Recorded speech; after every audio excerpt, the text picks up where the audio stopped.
Boa tarde a todos.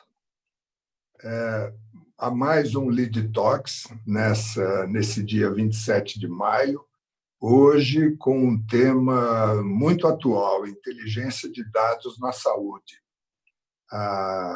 Temos como convidados especiais o Luiz Liguori, que é o Head de Arquitetura da AWS, Amazon Web Service, o Romenic Scrivani, que é também o Head de Dados e Analytics do grupo DASA. E, obviamente, vamos ter aqui todo esse trabalho do Framil, que vai conduzir esse período. E o meu despertador que ia começar, e está começando mesmo, né? Como é que a gente faz para parar? Bom, parou. O que eu queria dizer para vocês é que eu tenho sentido um grande avanço na telemedicina. E é uma coisa que eu sempre achei que ia avançar, mas que aqui no Brasil andava meio devagar.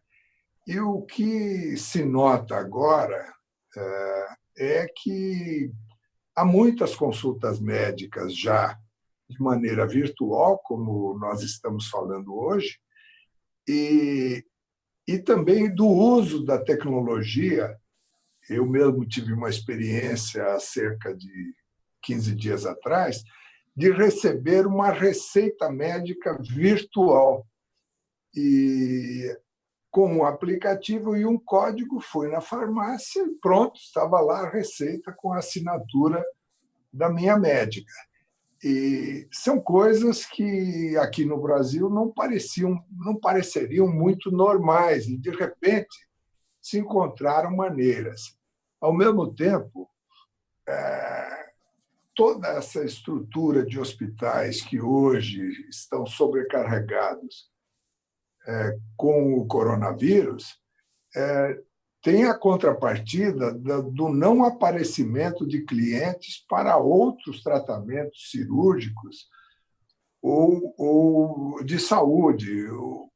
Então, essa questão toda de trabalhar mais com os dados, com a informação, eu espero aprender muito hoje com 3 professores que aí estão. Então, com isso, passo a palavra ao Framil para que conduza as apresentações. Primeiro, obrigado, ministro. Prazer estar aqui mais uma vez no Lead Talks. Como já comentado, um assunto super atual. Falar de saúde e falar de dados, eu acho que, mais do que nunca, esses dois assuntos estão entrelaçados, né? Porque pensar no futuro da saúde sem pensar em dados é praticamente impossível, né? E, obviamente, com tudo que a gente está vivendo, o tema de saúde ganhou uma relevância, uma importância que já existia, né? Para ser sincero, já era o setor onde mais você via investimento do ponto de vista de startups, né?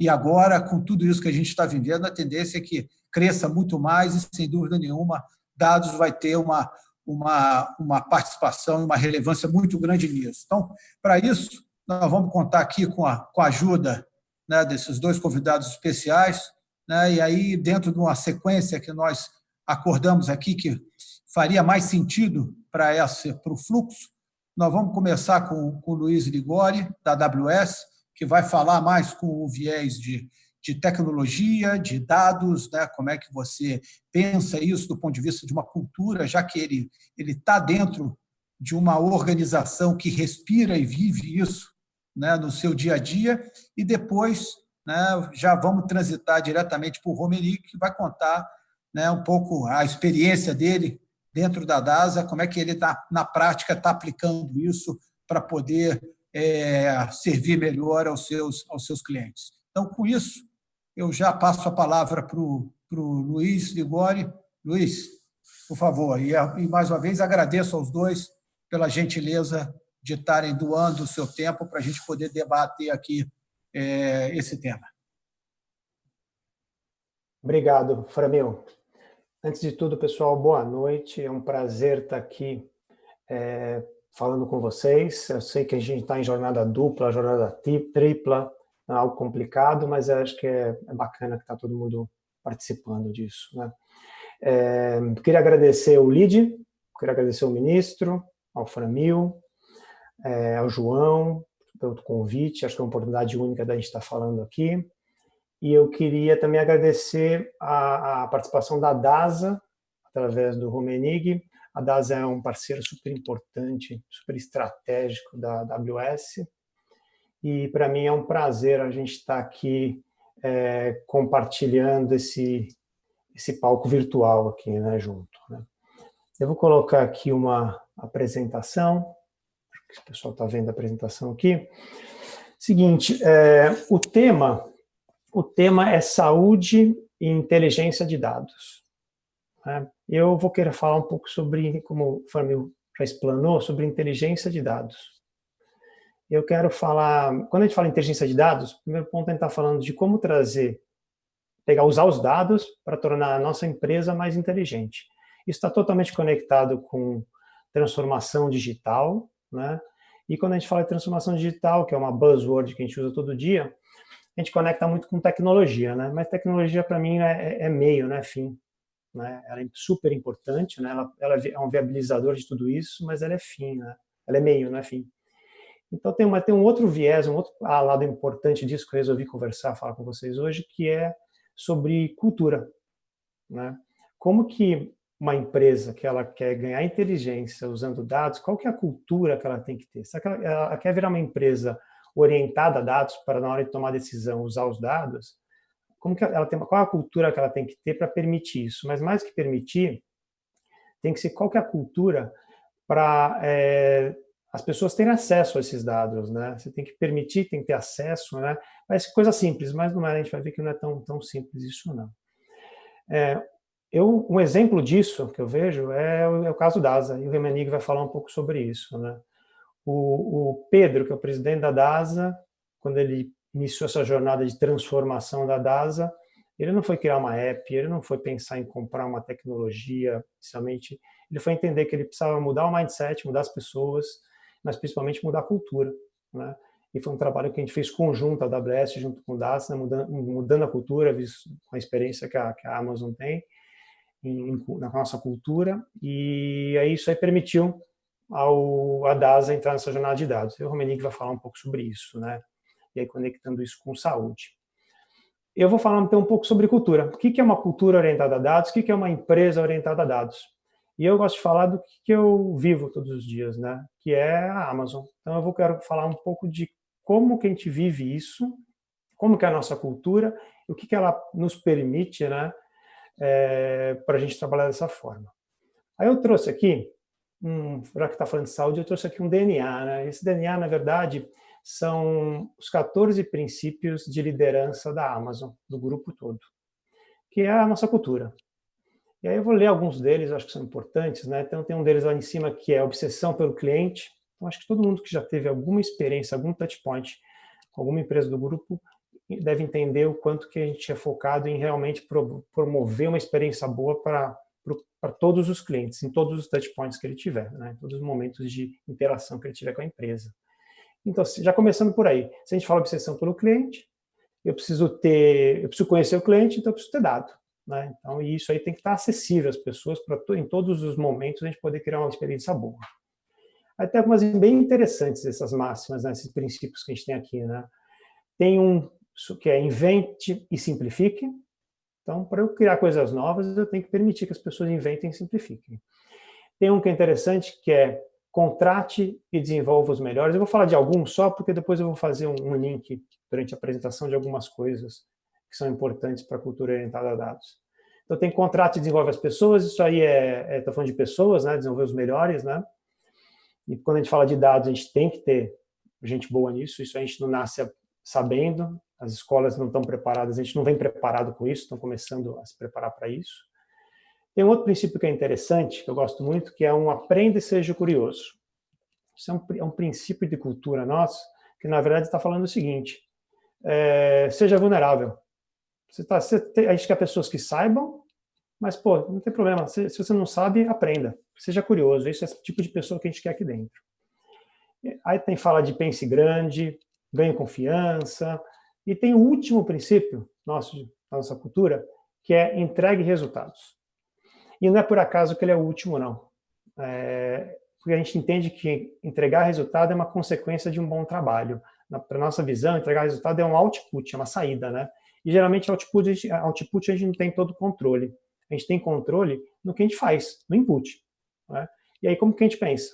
A gente vai gastar todo o tempo, ao invés de gastar tempo discutindo o resultado, isso é uma coisa que a gente não gasta tempo, a gente vai gastar tempo em contratando as melhores pessoas, em permitindo que elas aprendam, permitindo que elas pensem grande, que elas inventem, que elas criam uma experiência nova no cliente, obsessão pelo cliente.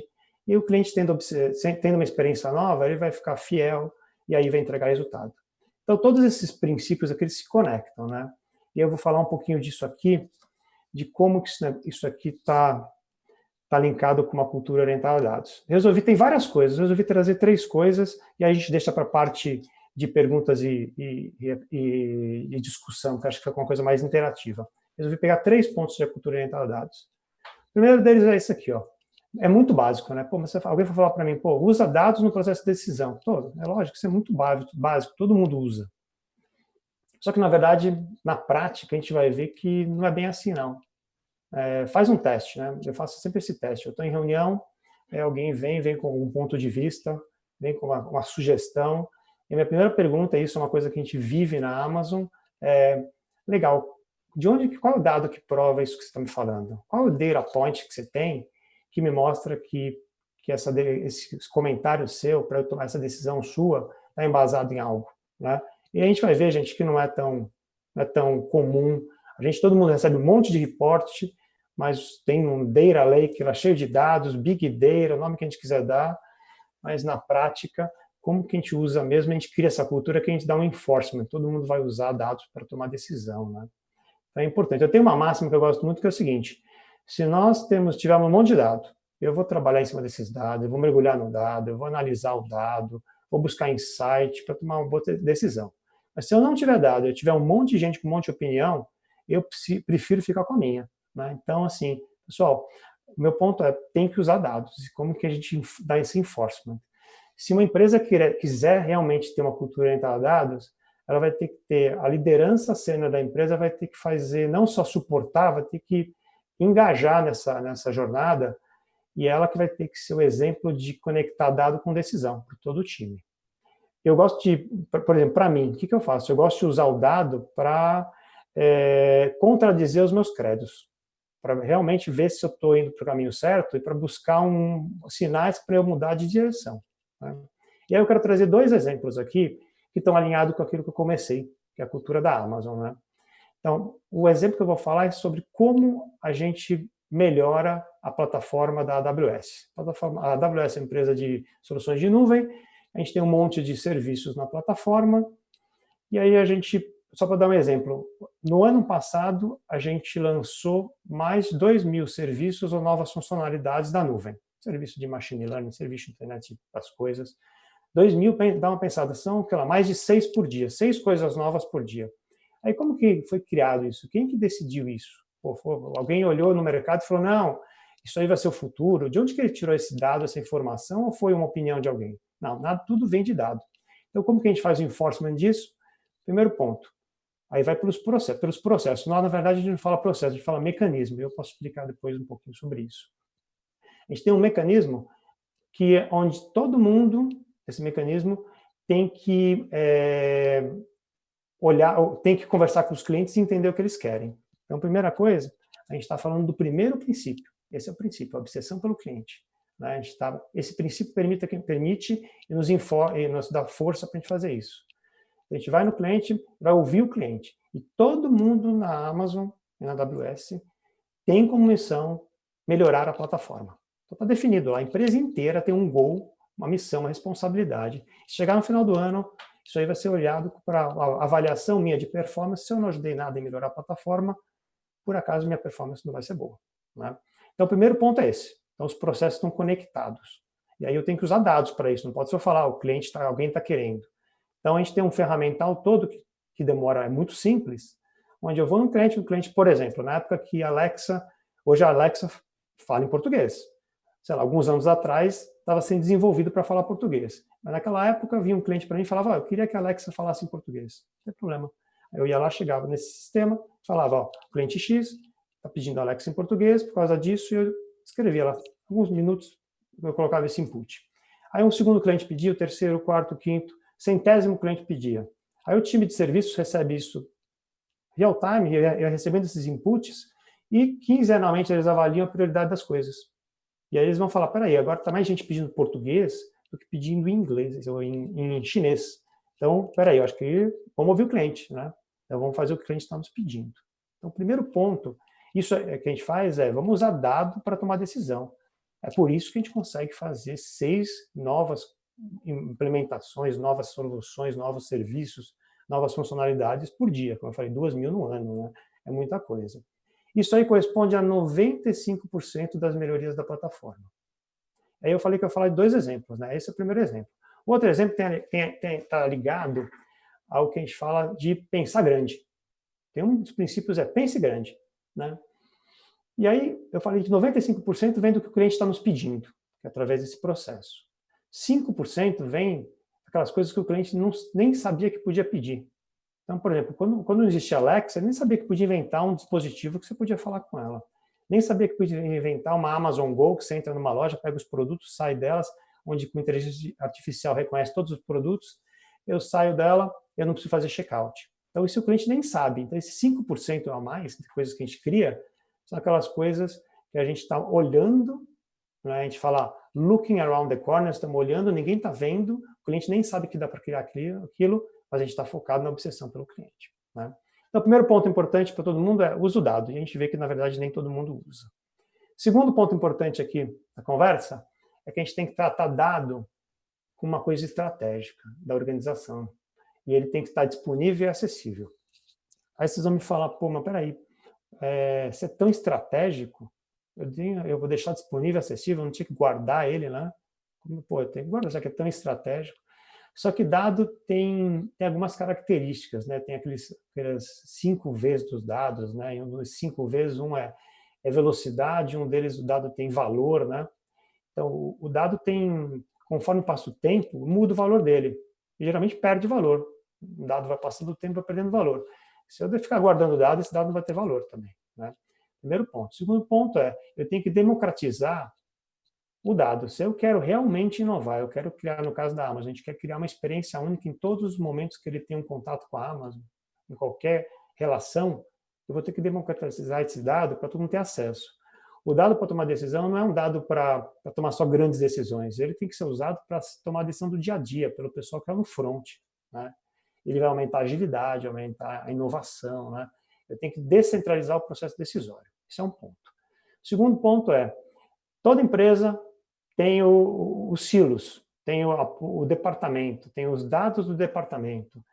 E para mim isso aí é tóxico, gente. Quando você tem o dado departamental, se você quiser realmente implementar uma cultura orientada a dados, se você quiser democratizar, você tem que acabar com isso. E nesse departamento a gente tem um guardião do dado. Como que eu tenho visto que a gente consegue mudar isso, né? Essa pessoa, ela é responsável por aquela informação, por aquele dado, ela tem medo de perder relevância, né? Então ela é dona, é guardiã daquilo. A forma mais fácil que eu vejo isso é transformar essa pessoa, ao invés de guardiã, ela virar um educador, ela virar um evangelizador e colocar ela para tirar o analfabetismo da empresa de dados, em termos de dados. Como que você ensina, como que você treina? Então, essa pessoa muda o papel dela e traz para ela a relevância dela ir na empresa como um todo e orientar todo mundo, né? Aí você está criando uma inteligência coletiva nesse sentido. Então, esse é o segundo ponto. Dado é estratégico, tem que estar disponível, tem que estar acessível, de forma controlada. Lógico, tem que ter uma governança por trás aí que permita tudo isso, né? Não é todo mundo tem acesso a tudo, mas você não pode...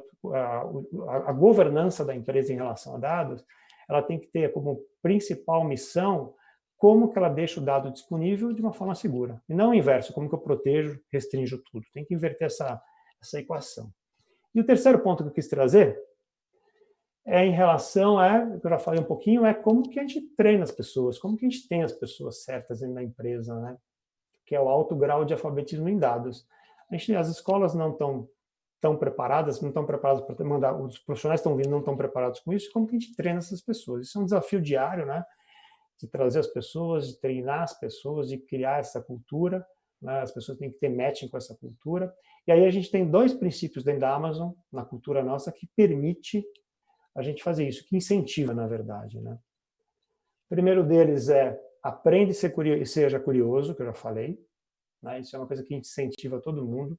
Quando a gente contrata alguém, às vezes a pessoa não tem todo o conhecimento, ninguém tem todo o conhecimento que a gente precisa quando ela entra. Mas eu vou avaliar se ela é curiosa. Ela vai ter que demonstrar alguma coisa da cultura dela, porque a gente permite que a pessoa vai estudar, que ela esteja vulnerável, que ela erre. Então ela tem que estar curiosa o tempo todo para aprender. E o segundo princípio que tem muito a ver, que ajuda a gente nessa cultura de dados no dia a dia, é essa questão. Ó. Tem um princípio que chama contratar e desenvolver os melhores. Daí eu vou falar de um exemplo aqui para finalizar, que é a questão de desenvolver. Eu vou dar um exemplo de uma coisa que todo mundo passa nessa época de Covid, é super importante, que é como que a gente mantém um clima organizacional bom na empresa. Então a gente vê, como que geralmente as empresas fazem uma pesquisa de clima organizacional? Manda uma pesquisa anual, semestral, geralmente anual, é super onerosa, é um baita esforço para fazer isso, e aí geralmente aquele problema que teve com o funcionário no começo do ano, a pesquisa no final, o funcionário não vai nem mais lembrar, saber se ele vai estar na empresa ainda, o gerente não vai ter mais contexto, e aí você perdeu aquela oportunidade de melhorar, né? De realmente desenvolver a empresa, desenvolver as pessoas. Né? Na Amazon é diferente. A gente usa dados para isso. Mas como que a gente usa dados? Não é uma vez por ano. A gente faz uma pesquisa organizacional todo dia. Então, é um mecanismo que a gente tem lá dentro muito, muito simples. O mecanismo é o seguinte, todo dia que eu ligo o meu computador, aparece uma pergunta para mim na tela, com 5 opções, e eu vou demorar 30 segundos para responder. A RH manda para mim, eu posso criar as perguntas para o meu time, e aí eu vou chegar lá e vou responder aquilo no dia seguinte, eu tenho um dashboard comigo com todos esses dados para eu tomar uma decisão. Aí eu vou tomar uma decisão baseado em o que está acontecendo no momento, eu vou conseguir resolver na hora. Né? E aí o meu gerente tem acesso a esse dashboard, o gerente do meu gerente, o Jeff Bezos, todo mundo tem acesso a isso, a gente consegue ver o clima organizacional da empresa em real time, automação no dia seguinte. Então, por exemplo, em época de Covid agora, a gente começou a fazer perguntas para os funcionários como que eles estavam se sentindo, como que estava o dia a dia, a sobrecarga de trabalho, a divisão do trabalho lado profissional pessoal, se eles tinham infraestrutura em casa. E essas perguntas, semanalmente, todo o time de liderança me reunia com ele, a gente se reunia, a gente tomava a decisão do que a gente ia fazer, qual é a melhor comunicação e como tomar ação. Né? Como eu falei, se eu demorasse muito, dado perde valor no tempo. Isso aí não, eu pego no dia seguinte eu tomo ação. Inclusive, tem pergunta de como que o gerente está sendo avaliado. Tem gente que vê como exposição, como risco. Eu vejo como oportunidade de melhorar para mim, como executivo, né? Eu todo dia eu vejo, compara, esse dashboard compara, fala onde o pessoal está com mais problema. Eu não sei quem respondeu, né? A gente tem que deixar anônimo isso. Mas é um exemplo de como que uma cultura orientada a dados deixa isso, democratiza o dado para todo mundo ter acesso e permite que a gente se desenvolva. Pessoal, primeiro ponto, para uma cultura orientada a dados prosperar, ela precisa ter uma liderança que está engajada, ela precisa ter um middle management que está empoderado, tem que dar poder para eles, tem que ter um time lá totalmente energizado, mas principalmente a gente tem que acabar com os silos têm que estar eliminados nesse modelo. Né? Essa cultura traz objetividade, ela traz transparência, ela traz inovação, né? Ela ajuda realmente a gente inspirar o time, pintar a realidade para o time. Para mim, esse é o papel do líder. Só eu queria agora parar aqui, passar a bola para o Romenig, e acho que ele vai conectar essa história toda de cultura com saúde. Romenig, está com você. O show é seu.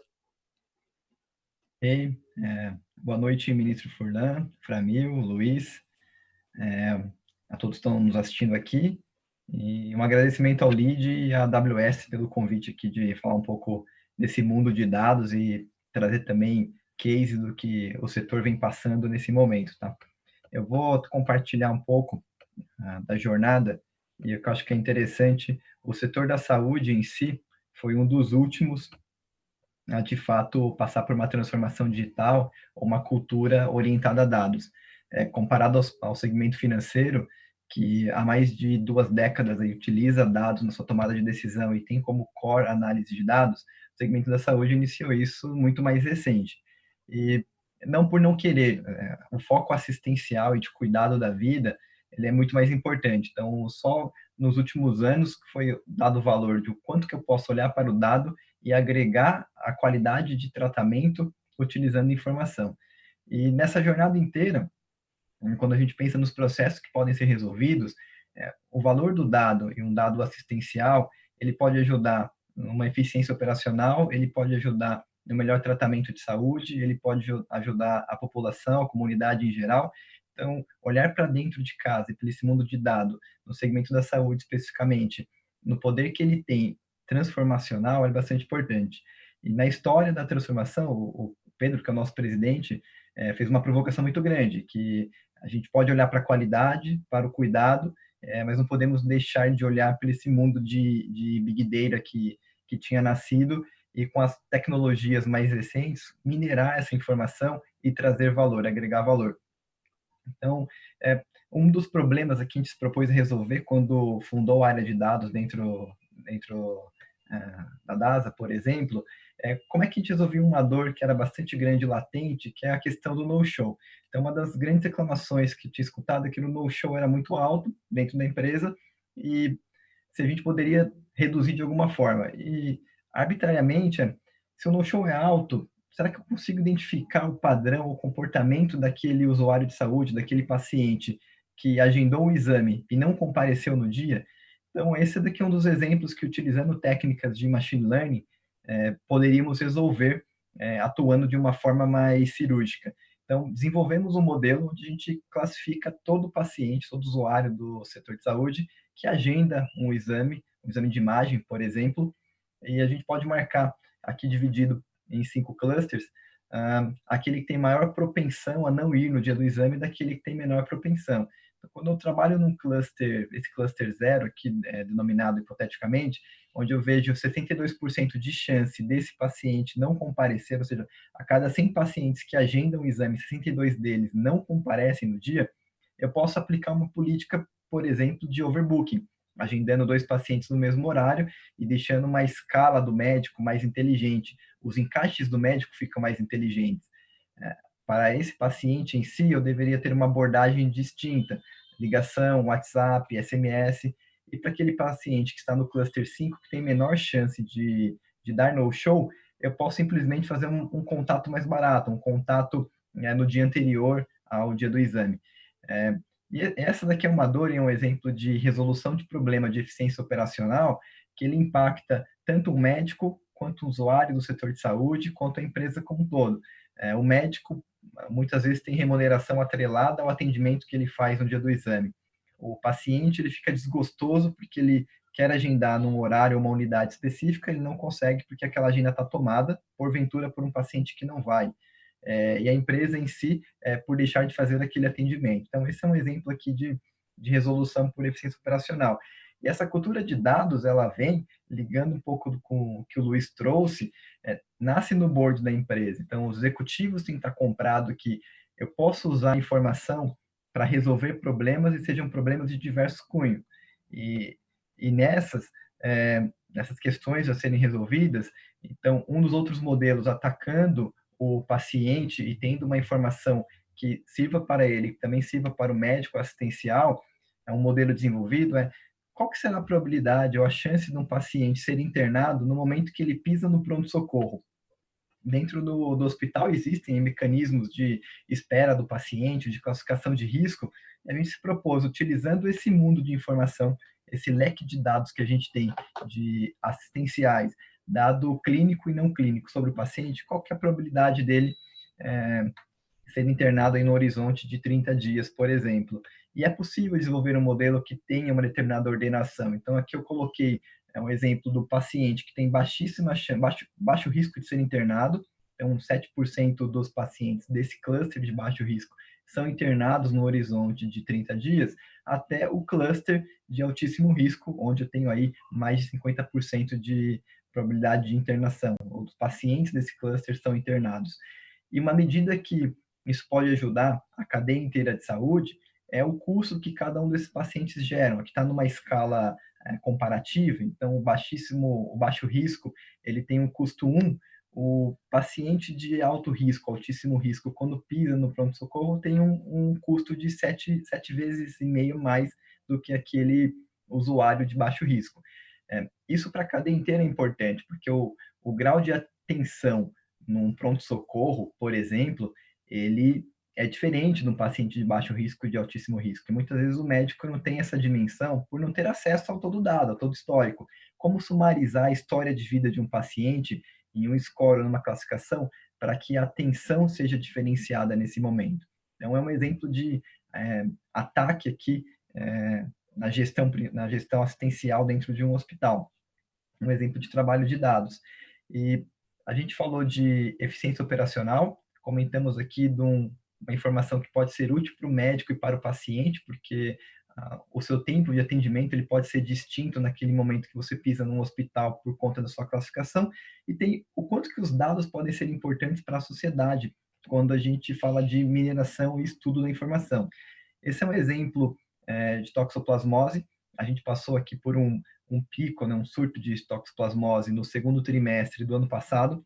É um case interessante de mostrar, porque durante o trabalho de dados, acompanhando algumas doenças, aquelas sazonais, como dengue, chikungunya, a gente colocou também no radar o acompanhamento de toxoplasmose e identificou que a prevalência tinha subido ao longo do ano passado. E a gente levantou a mão. Embora a toxoplasmose não seja obrigatória informação para a vigilância sanitária, a gente levou junto aí toda a comunidade médica que tinha algum problema acontecendo, especificamente na cidade de São Paulo. E o interessante é que a vigilância foi analisar. O gráfico da direita mostra a distribuição da doença de acordo com o tempo, andando no tempo, e passando aqui pela cidade de São Paulo. Então, a gente nota aqui que o centro da cidade foi a região mais afetada. É interessante da vigilância ir atrás, quando a gente coloca essas duas informações, poxa, com um dado eu consigo dizer que eu tenho um problema, uma vez que eu tenho um problema, é possível apontar onde que está esse problema, e o interessante foi o desfecho dessa história, então, da vigilância e no centro da cidade, identificar onde possivelmente eu poderia ter um problema, encontrar ali um conjunto de restaurantes, desse conjunto de restaurantes, os restaurantes árabes, do restaurante árabe, o prato ali que tinha maior taxa de contaminação era o tabule, e dentro do tabule é a hortelã do tabule. Então, toda essa história, ela amarra ali de você conseguir encontrar um elemento dentro de um prato, numa cadeia, e corrigir. Então, atacar ali para conseguir reduzir esse surto e prestar uma saúde melhor para toda a sociedade. Então, esse aqui é mais um exemplo de trabalho, como é que a gente pode atuar com a informação, seja numa eficiência operacional, seja para um paciente, um usuário do setor de saúde, um médico, ou seja para a comunidade como um todo. E não deixando de falar aqui, mas uma das perguntas que sempre surgem também e o coronavírus nessa história inteira. Então, o trabalho que a gente tem feito pensando no coronavírus, não é necessariamente apenas nas projeções quando vai ser o pico, se nós já passamos pelo pico, assistencialmente, o que nós deveríamos fazer, que tipo de estudo podemos fazer para ajudar o setor de pesquisa, mas sim olhar para dentro de casa e os pacientes que hoje estão desassistidos. Então, um dos trabalhos que recentemente a gente gerou foi identificar as pacientes que faziam mamografia, e a gente observou em torno de 80% de redução no exame periódico de mama, das mulheres que deveriam fazer o exame de acordo com a recomendação de cada sociedade. A biópsia diminuiu, então, assumindo que não tem nenhum problema, que a taxa, a incidência de câncer, ela não mudou ao longo do tempo, o que nós estamos vendo aqui é uma quantidade de mulheres que possivelmente têm câncer e não sabem ainda. E essa demora em iniciar o tratamento vai acarretar um problema no futuro, perda de qualidade de vida, um custo assistencial. Então, tem todo esse arcabouço que a gente tem levantado, seja uma paciente de mama, seja paciente crônico. Então, um paciente diabético, um paciente com problema renal, que deixa de fazer os seus exames periódicos por conta do coronavírus. E a discussão é essa, o que a gente pode fazer, olhando essas informações, para esse paciente, para o médico desse paciente, para não deixar que ele se cuide num período de pandemia que a gente tem vivido. Então, o cenário data-driven, ele envolve tudo isso. e os executivos comprados, acessando a informação, a tomada de decisão ela é diferenciada. Uma vez que eu vejo ali em tempo real, ou quase em tempo real, que uma informação está dizendo que eu tenho um problema, a responsabilidade agora é minha de poder resolver aquele problema.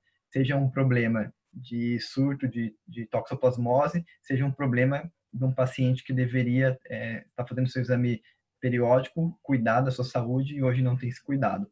Então, essa história toda aqui que a gente amarra na questão de dados pensando em saúde. Framil, apresentei os cases aqui que eu trouxe, estou aberto aí para discussão. Assim, bem, primeiro, super obrigado, Ligori, Romenig, acho que é uma visão bem complementar, né? Eu particularmente, tenho um entusiasmo enorme por tudo aquilo que tem a ver de aplicação de mais tecnologia, de mais dados ao mundo da saúde, né? O mercado de saúde no Brasil é o 7º mercado do mundo. Muita gente não tem ideia, mas o mercado de saúde do Brasil é maior do que o da Rússia e o da Índia somados, né? Além de ser um mercado que cresce bastante, né? E tem desafios importantes, né? Onde sempre aplicar tecnologia ajuda, né? Seja pelo envelhecimento da população, e você tocou um pouco nesse ponto, Romenig, ou seja, conforme o envelhecimento, os cuidados são muito diferentes e, obviamente, também o custo muda, né? Só para ter uma ideia, já que a gente está falando de dados, né? Na faixa etária de 30 e 40, né? Quando você compara com a faixa etária de 60 e 70 anos, o tempo médio de internação dobra, né? E quando você passa dos 75 anos, ele mais uma vez sobe 50%. Então, obviamente, a gente tem desafios importantes disso e também do aumento de doenças crônicas, né? Até pela questão de hábitos não muito saudáveis da população brasileira, essa é uma outra pressão, né? E, finalmente, você tem uma terceira pressão que todos nós vivemos de uma maneira ou de outra, que é o tema da inflação médica, né? Muita gente tem dificuldade de entender, né? Porque você tem a inflação do IPCA e você tem uma inflação médica que é desproporcionalmente maior. E tem a ver com judicialização que é feita, toda a questão de novas regras, novos medicamentos, novos tratamentos que exponencializam. Então, ou seja, você poder trabalhar com dados de uma forma diferente, ela é fundamental. E aí eu queria aproveitar e fazer primeiro uma pergunta para você, né? Ou seja, hoje, quando a gente fala de dados em saúde, aqui na aplicação mais do lado do diagnóstico, menos deficiência operacional, mais do lado do diagnóstico, né? Tipicamente esses dados das pessoas são coletadas quando elas estão doentes ou quando elas pensam que estão doentes, né? Então, ou seja, são processos estanques de você capturar informação, né? E, obviamente, né, se você conseguisse pegar, né, os americanos costumam dizer que a gente não tem um health care, a gente tem um sick care, né? Porque a gente cuida quando está doente, né? A gente cuida pouco da saúde. A pergunta é, dentro da DASA, ou você, do lado da indústria, você tem visto movimentos maiores para procurar coletar dados também que não estão associados ao momento que está doente, né? E sim ao momento que ao seu dia a dia, e a partir daí também ajudar na prevenção e, com isso, reduzir todas essas forças que eu comentei antes, que vêm do aumento da idade, de doenças crônicas, de inflação médica? Sim, os movimentos têm acontecido. O programa de Value-Based Care, que é bastante famoso, de você atribuir um valor à vida e não à doença, porque, de fato, a gente tem um plano, não um plano de saúde, né? Um plano de doença. É fazer o tratamento correto ao longo da vida da pessoa. Uma associação que eu ouvi uma vez numa leitura, que eu acho que é interessante, é como se tivesse o seu manual do carro. Em tal idade, você tem que fazer esse tipo de exame, e não necessariamente você precisa estar doente. É um exame de check-up, um exame preventivo. Na outra idade, você tem esse outro conjunto de exames a ser realizado, e conforme você vai passando na vida, envelhecendo, o seu mix de exames, eles mudam. Mas permite uma interrupção, quer dizer que a pessoa sai da garantia também? Eu não associaria ela saindo da garantia. A garantia ela é perene, né? Ela continua na garantia durante toda a vida dela, né? O intuito é que você tenha um pool de recomendações a ser realizados ao longo de toda a sua vida. Então, aos 40 anos o homem tem que passar a fazer o PSA de forma obrigatória, a mulher tem que fazer a mamografia, de acordo com o que a literatura médica indica. Aos 60 anos tem outro conjunto de exames a ser realizado. E assim você segue, porque a questão é esperar uma dor ou esperar um problema para chegar no hospital, no pronto atendimento, isso leva a inflação médica para um outro patamar. Se você preventivamente se cuida, então fiz aquele check-up básico com um conjunto de exames, talvez seja muito menor, identificou um problema naquele instante, a chance de você resolver muito rápido é maior. A gente escuta várias vezes dizendo, encontrei um câncer que já estava num estágio mais avançado. E muitas vezes isso acontece porque tem uma demora na consulta médica, uma demora na periodicidade de exames que deveriam ser exames de rotina. Então, essa cultura, ela tem sido implementada, as empresas, sejam de medicina diagnóstica, sejam da vertical de hospitais, têm trabalhado para implementar programas em que as pessoas cuidem da sua vida não no momento da doença, mas sim no momento de saúde. E aí tem muito o tema de sensores, que é uma discussão, né, o quanto que isso é aplicável para você também ir monitorando, né? E aí eu vou associar agora com uma pergunta para você, Ligório, ou seja, quando a AWS, a gente está falando de computação na nuvem, né, e muitas pessoas associam, né, o tema de você ter computação na nuvem como algo que é mais barato, que traz mais elasticidade do ponto de vista de você ter capacidade de processamento, né? Mas também é um caminho para você trazer mais inovação, para você poder trabalhar mais pesado com dados. A minha pergunta para você é o seguinte, dentro desse todo esse cenário novo de que a gente está vivendo aí recentemente de Covid, como é que você tem visto o interesse das empresas em buscar mais inovação através de computação na nuvem, através de uso mais intenso de dados? Como é que você tem visto aí com o fato de que vocês têm uma conexão grande aí com o ecossistema de empresas, né? E aí, se no mundo de saúde, que é o nosso caso aqui, você está vendo esse interesse particularmente aumentar? Bom, obrigado pela minha pergunta, acho que é bem interessante. Acho que você falou é realidade mesmo, né? Tem a questão, quando você fala de nuvem, o pessoal vem com um pensamento de redução de custo, mas sim, acho que isso aí é uma consequência de um bom trabalho, né? Quando você vai utilizar a nuvem, você tem essa possibilidade, mas a questão é trazer agilidade, trazer inovação. Porque aí, pensando no conceito tradicional, lá no passado, quando você tinha uma ideia, imagina que fosse uma ideia que você ia ter que criar uma base de dados, ia ter que instalar um sistema, você ia ter que investir em adquirir um hardware, ia ter que chegar aquele hardware, investir em adquirir um software, ia ter que instalar, configurar aquele software. E aí depois de meses que você aprovou tudo aquilo, aí você vai começar a fazer a sua ideia, né? Quando você entra em nuvem, né, e isso aí que viabiliza, você tem uma ideia hoje, você está tudo na nuvem. Eu vou ter um banco de dados disponível, vou ter uma aplicação disponível, vou ter conectar um sensor, igual você fez o comentário de sensores, né, disponível, e isso agiliza. Então, por isso você vê que esse mundo está tão fomentado em relação à inovação, né? Tanto startup por aí, né? Todo mundo correndo e conseguindo inovar.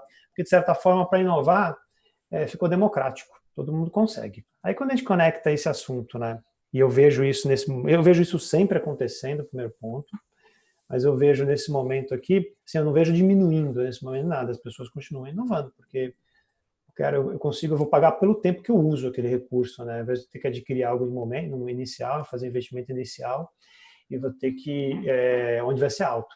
Então, eu vejo, por exemplo, várias empresas, nessa época de Covid, principalmente, tem vários casos interessantes, né? Conectando com dados, né? Tem um caso interessante de uma empresa, onde ela, rapidamente, ela criou uma aplicação, chama Dados do Bem, né? Ela criou uma aplicação onde você faz uma autoavaliação de alguns sintomas que hoje você avalia se você pode estar ou não com Covid. A partir daquilo, certas pessoas são chamadas para o exame. Se você depende do que deu o resultado daquilo, você é chamado.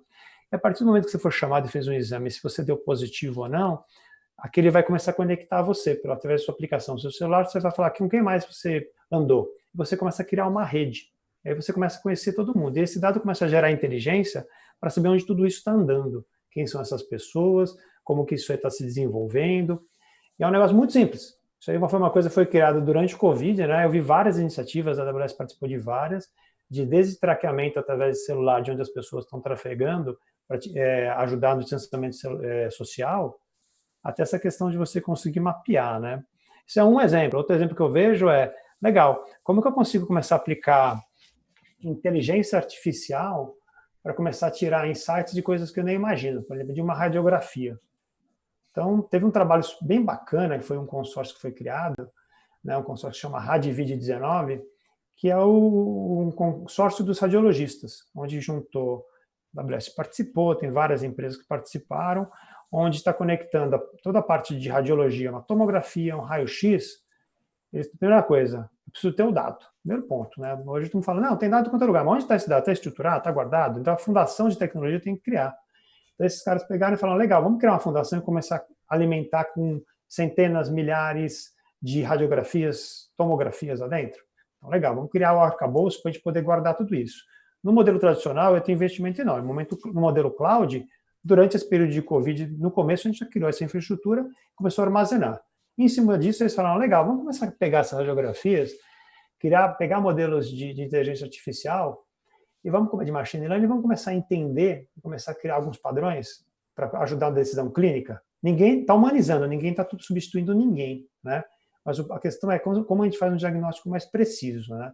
Então, eu vejo assim, a inovação cada vez mais acelerada, né? Eu falei lá no começo da minha parte, que ano passado a gente lançou 2.000 novas funcionalidades.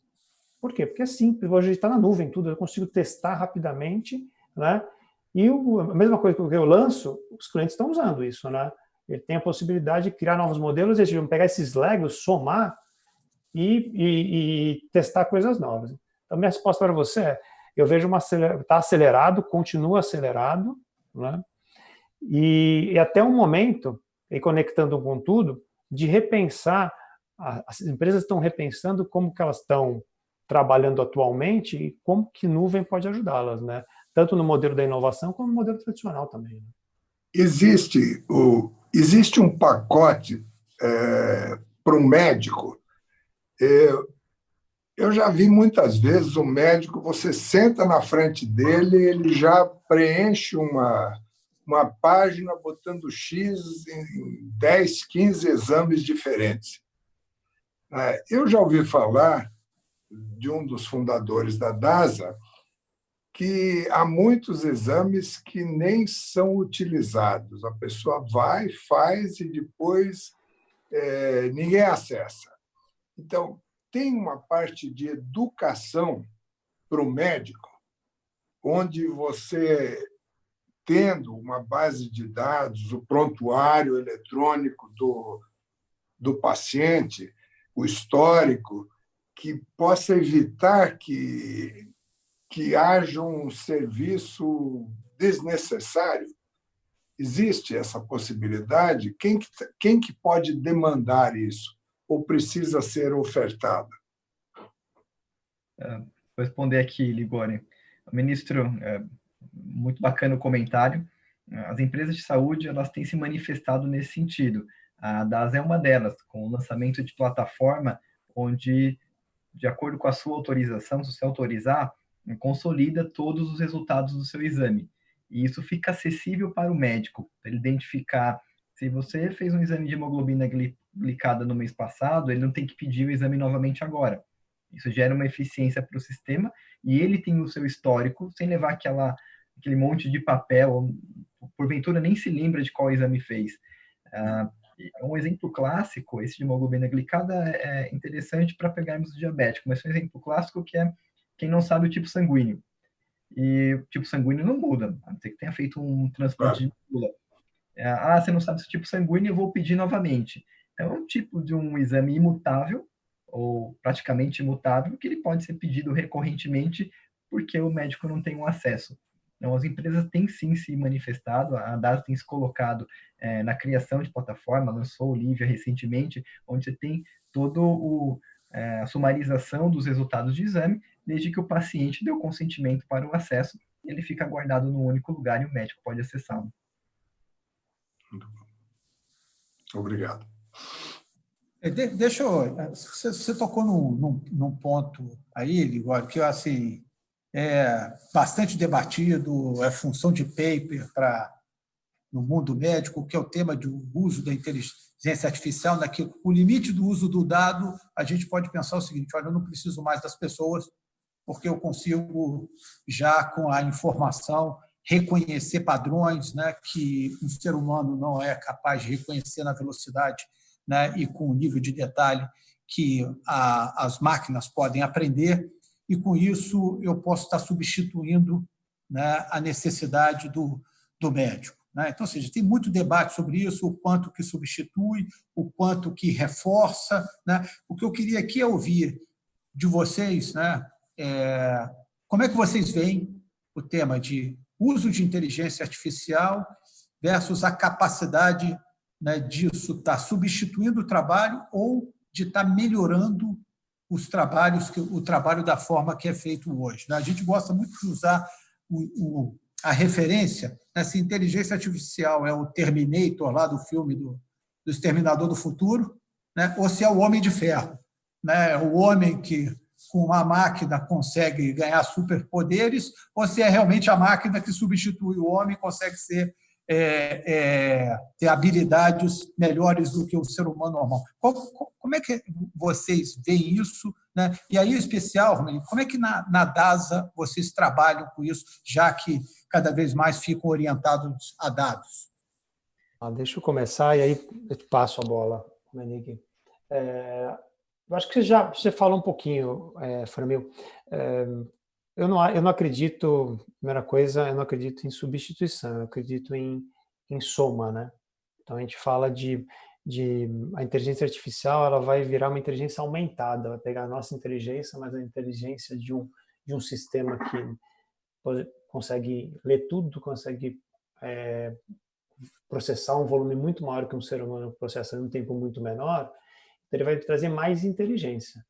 Mas então isso aí é uma coisa somar, não é substituir.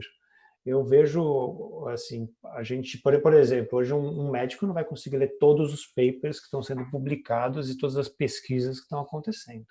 A gente consegue treinar uma inteligência artificial para ela conseguir extrair contexto, entender esses textos que estão sendo escritos e trazer para o médico para ele tomar uma decisão. Então, a minha resposta para você é: tem algoritmos, isso está vindo para ajudar, igual tudo que foi criado no mundo até hoje foi para evoluir, foi para somar a gente, desde o transporte, E agora a gente está no momento chegando a algo que a gente não entende, não toca, E aí com as coisas que a gente não toca, que é um bit lá que está nos ajudando, um monte de bits e bytes, a gente fica mais apreensivo, mas é uma soma. E a gente já vê isso acontecendo. Eu acho que quando você vê empresas num prazo tão curto, num momento tão complicado de uma crise que a gente está passando, empresas pesquisando, anunciando que estão fazendo em tempo recorde testes, por trás elas estão usando, Eu não acho que soma. Tem um caso interessante, só para exemplificar isso. Tem uma pesquisa que foi feita há uns anos atrás, onde um antropólogo ele queria provar nos Estados Unidos que, isso no começo, quando começou essa discussão de inteligência artificial, que as empresas de alta tecnologia elas iam começar a diminuir as pessoas que tinham, porque ia ter alta tecnologia, E aí ela falou que aí ele ficou 18 meses dentro de uma empresa estudando, e aí ele começou a acompanhar a empresa, E no começo ele entendeu que quando começou a colocar muita tecnologia, a princípio vários processos que eram humanos eles começaram a ser automatizados, mas ele começou a perceber que aí as perguntas que a empresa tinha que responder eram perguntas mais complexas, que o ser humano ia ter que pegar pessoas mais preparadas. Então, depois de um tempo, depois de 18 meses, ele percebeu que ele tinha mais gente na empresa do que no começo. A questão é que pessoas mais preparadas. E aí entra no tema de preparação das pessoas. Como que a base a gente está preparando, e a gente aqui, acho que toda a liderança, todas as pessoas que participam, a gente como líder desse país, todas as empresas, a gente é responsável e corresponsável em preparar as pessoas. Não adianta a gente falar em educação, igual levar meu filho, a escola do meu filho é responsável, não, eu que sou responsável. Aquilo é um apoio. Então, a mesma coisa, a gente tem que ser responsável. Então, na minha visão, vai aumentar, a gente vai ter, isso vai ajudar a gente, não vai diminuir o uso, o ser humano. Só que vão precisar de pessoas mais preparadas para interpretar e ter perguntas mais complexas que vão surgir. Fala, Romenig. O Libório já abordou o ponto aqui. Os modelos de inteligência artificial, de machine learning, eles vêm para somar e auxiliar em qualquer processo decisório. Então, recentemente a gente implementou em um dos hospitais da rede um modelo de inteligência artificial que lê os exames de ressonância e identifica se possivelmente aquele exame, aquele paciente tem um AVC ou não. Então, isso não tirou o trabalho do médico, não desumanizou, porque o tratamento continua sendo humano. A diferença é que na fila de exames para serem laudados, aquele exame que poderia entrar numa ordem para ser laudado no final do dia ou no dia seguinte, ele pula a fila. Porque possivelmente 1 minuto, 2 minutos a mais vai fazer diferença entre você salvar ou não uma vida. Então, é a inteligência artificial aliado a auxiliar o processo de decisão. E porventura, apontar o que o olho humano não consegue ver. Então, num processo de olhar muitos dados, a gente é capaz ali de hoje ver em 3D, né? Olhar nas 3 dimensões. Mas a gente está falando de milhares de dimensões aqui. Como é que eu posso casar esses milhares de dimensões para agregar valor? Então, o trabalho que tem sido feito é muito nessa linha. É claro que a tecnologia gera mais tecnologia, que gera mais demanda por tecnologia. E o que eu quero dizer com isso? A gente pode lançar um serviço que vai demandar pessoas para darem suporte ou para ter interpretação daquele serviço. E o que tem acontecido nesse lado de humanização são os profissionais se adaptando para a nova tecnologia. Então, esse algoritmo de inteligência artificial desenvolvido para detectar AVC foi construído por um conjunto de médicos. Então, são os médicos trabalhando também aliados à tecnologia e não indo contra a tecnologia, querendo fazer com que aquilo seja melhor. Isso vale para uma série de outros algoritmos. Priorizar e ter um atendimento correto, facilitar a decisão de um médico, ele ainda tem a caneta porque ele precisa olhar aquilo que tem um olhar humano e um olhar clínico que, de fato, a máquina não foi capaz de aprender, mas a máquina pode auxiliá-la no processo decisório.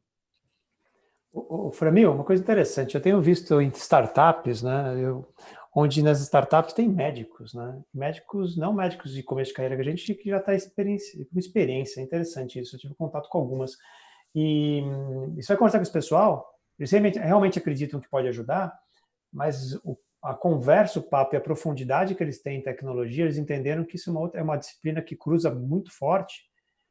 Você acha que está falando com um tecnólogo, né? E ele é um médico. É interessantíssimo quando você vê essa soma, né? A conversa é riquíssima e para onde eles estão indo, que as ideias que vêm daí são coisas de grandes, né? Para mudar o mundo. Eu assim, super alinhado com o que vocês falaram. Eu acredito eu brinco aqui na ilusão do Homem de Ferro, que é realmente o homem com superpoderes junto com a máquina, podendo, né? E tem algumas análises que foram feitas que comprovam, né? Ou seja, a máquina sozinha, o homem sozinho e o homem com a máquina, e os resultados sempre são melhores quando você tem os dois trabalhando juntos. Eu sei que a gente já está aqui em cima da hora, mas eu queria fazer uma pergunta que tipicamente aparece, né? Com a licença aqui, a permissão do ministro. Posso fazer mais uma aqui, ministro? Beleza, já recebi o ok aqui. Então, pronto, já tenho a bênção. Vou em frente, que é um tema que aparece sempre que a gente está discutindo, falando sobre dados, que é o tema de privacidade de dados, LGPD, né? Ou seja, esse tema é um tema hoje que está ganhando aí também uma relevância grande, não só pela regulamentação, mas pelo tema em si, que um vazamento de dados pode criar na própria reputação de uma organização. E aqui, Romeri, queria um pouco que você contasse aqui, grandes linhas, como é que vocês estão lidando com isso, como empresa, e depois queria ouvir do Ligori aqui, ou seja, como é que computação, porque um dos paradigmas que tinha-se anteriormente é que, olha, o tema de mover para a nuvem, meus dados vão ficar expostos, tenho medo, né? E, na verdade, esse paradigma hoje é o contrário, né? Como é que você pode pensar que você tem um nível de proteção, né, consegue construir em casa que uma empresa como a AWS pode construir, mas você vai poder elaborar isso melhor do que eu. Então, eu queria essas duas visões, a visão da empresa e a visão de você como estando no mundo de tecnologia, como é que vocês lidam com esses temas? Ok. Só antes de entrar na sua pergunta, Flamio, eu estava esperando porque ela sempre surge em qualquer discussão que a gente faz. Pois é. Por isso que eu pedi esse tempinho a mais, senão eu ia causar uma decepção grande, não fazia. Ficaria decepcionado se não viesse essa pergunta. Eu quero fazer um comentário que, quando você falou do médico, que tem muito mais uma característica de tecnologia, o nosso head do Cubo, que cuida das startups do Cubo, é um médico. Então, tu olha para ele, não diz que ele é um médico, ele mesmo vai falar que ele não é mais médico, mas é atrelado. Vamos para a LGPD. Assunto super em voga. O que a gente, como empresa, tem feito entendendo da privacidade do dado? É pedir o consentimento do usuário do setor, do paciente. Então, em qualquer interação que ele tenha, com seja o laboratório, seja um sistema digital para agendar o exame, ele pode ali, ele é perguntado se ele consente em dar autorização para o uso do dado dele, tem uma política determinada, ele pode escolher no que ele está dando o uso do dado. Eu estou dando consentimento para o meu dado ser usado por uma pesquisa clínica, eu consinto que meu dado seja utilizado para a melhoria da saúde, para desenvolvimento de modelos. É direito dele ter consentir ou não com o uso de dados. E a gente tem que respeitar quanto a isso.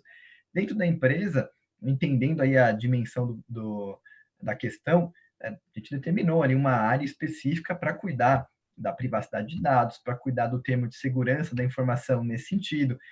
Muito tem se discutido de que o valor da informação de saúde, ou dado de saúde, porventura, ele é mais valioso do que até um dado financeiro, por uma característica única que a gente tem dentro do sistema, pelo valor da informação.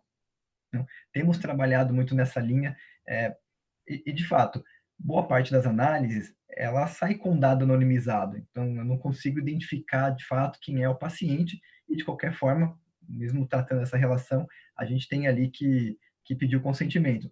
E só para finalizar aqui a minha fala, na questão de privacidade, tem um exemplo que eu uso, que é, se você está na rua, tem uma câmera de segurança, e você passou, alguém furtou seu celular.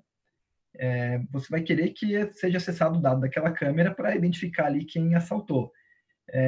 Então, para um lado, você quer que a privacidade ela seja rompida e para outro lado, não. Então, tem que tomar muito cuidado quando a gente fala de privacidade. Eu tenho que usar a informação para o caráter correto e quem é o dono do seu dado tem que ter ali o direito de consentir ou não com o uso da informação. Bacana. Deixa eu falar um pouquinho. O Menig está complementando o que você falou, né? Quando a gente olha do viés de tecnologia, o Flamio falou muito bem sobre a questão, vinha o medo inicial, vou colocar meus dados na nuvem, né? Eu tenho aqui comigo dentro de casa, eu vou estar fora de casa, esse pensamento, né? Só queria dar um exemplo, né? Por exemplo, tem um projeto que a gente está fazendo, onde o Ministério da Saúde, onde a gente está migrando dados da rede pública de saúde para a nuvem.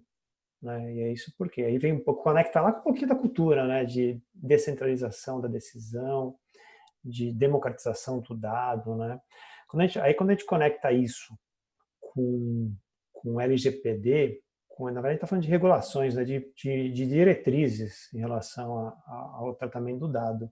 Na verdade, quando a nuvem, ela permite se implementar mecanismos que facilitam, que automatizam, na verdade, que até acelera esse processo de conformidade.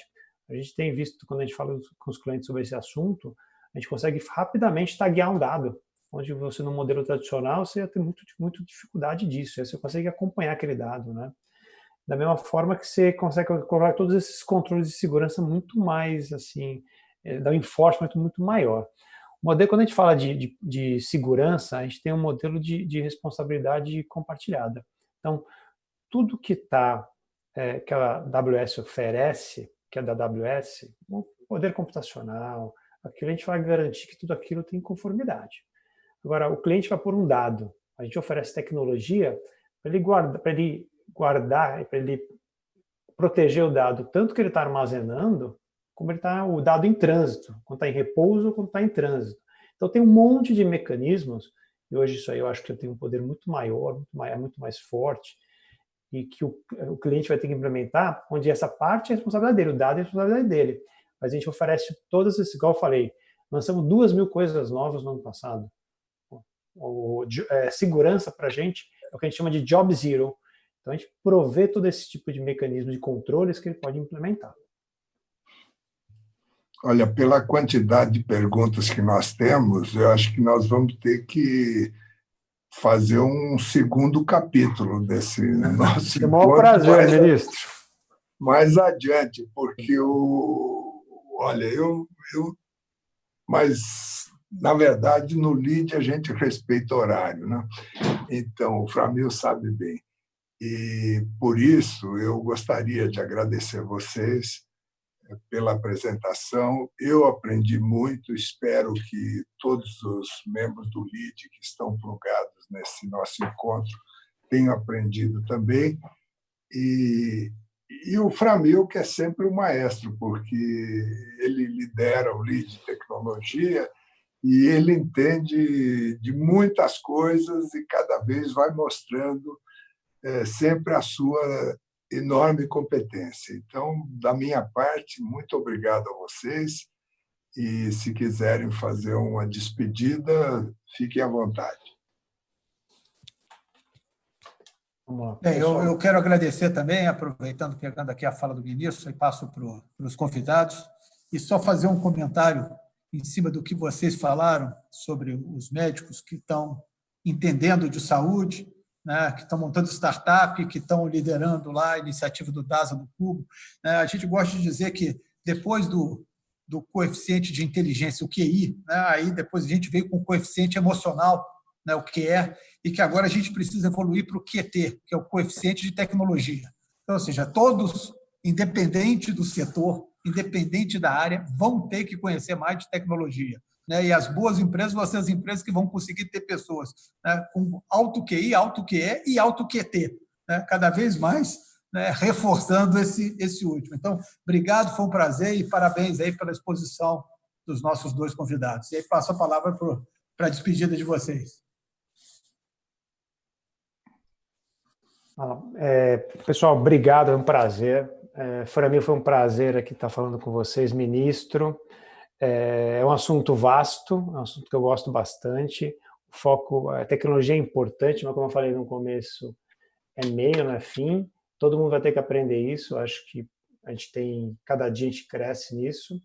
E dados é uma coisa que a gente vive diário, né? Acho que uma cultura em uma empresa de dados depende muito dessa liderança, né? Acho que todo mundo tá ouvindo aqui é um líder e tem o poder de fazer essa mudança, de como realmente começar a utilizar isso em prol da empresa, em prol do negócio, em prol do país. Acho que a gente está junto aqui, portanto, se cuidar e vamos usar dados para a gente trazer mais inteligência para o nosso negócio. Obrigado, gente. Muito bom. Para mim, o ministro, obrigado pelo convite. Foi um papo muito gostoso.